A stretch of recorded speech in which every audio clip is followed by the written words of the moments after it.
ना ही परमात्मा कभी जवान होता है। परमात्मा के नाम में शरीर होता ही नहीं है।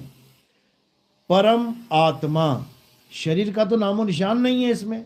अगर आप इसका संधि विच्छेद भी करोगे तो परम प्लस आत्मा, शरीर कहाँ है? शरीर तो है ही नहीं है।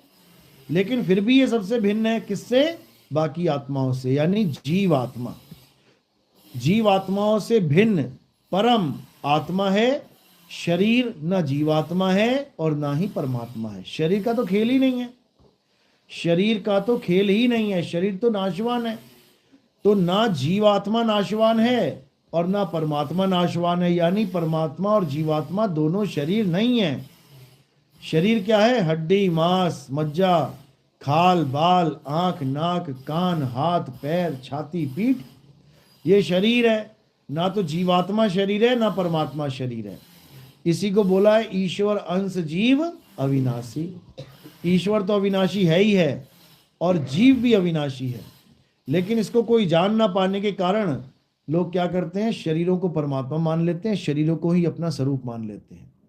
आज जितने भी अधूरे गुरु हैं, ये आपको आपका स्वरूप क्या बताते हैं? कि तुम आदमी हो, तुम औरत हो। और परमात्मा का स्वरूप क्या बताते हैं? कि परमात्मा भी आदमी औरत है, जवान है, बच्चा है, बूढ़ा है। परमात्मा के धाम को कैसा बताते हैं? जहां पर धरती है, पानी है, हवा है, आग है, सब कुछ है। और तुम्हें उसी धाम में एक आम बंदा बना के, आदमी और औरत बना के, वहां पर मकानों में रहने वाले, बिल्डिंगों में रहने वाले आम जीव बना के रख देते हैं।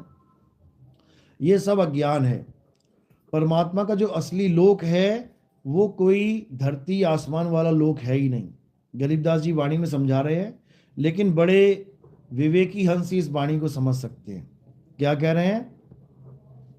सोहंग ऊपर और है, सत सुकृत एक नाम, सब हंसों का वंश है, नहीं धरती नहीं बस्ती नहीं गांव। यानी ना तो वहां कोई बस्ती है। बस्ती मतलब जैसे आप देखोगे बस्ती क्या होती है? कि जहां पर धरती है, झोपड़ियां हैं, लोग रहते हैं। कहते नहीं बस्ती नहीं गांव। किसी गांव की तरह भी परमात्मा का लोक नहीं है कि वहां पर बड़े सारे मकान हैं और तुम वहां पे जाके रहोगे, मकानों में रहोगे, ऐसा कुछ नहीं है। कहाँ रहेंगे हम? हमारा निवास कहाँ होगा? ये भी गरीबदास जी ने समझाया है वाणी में। लेकिन अज्ञानियों के समझ में ये वाणी कभी नहीं आ सकती।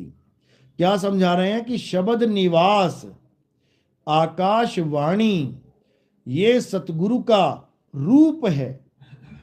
अब क्या बताया? निवास स्थान शब्द निवास। अब शब्द निवास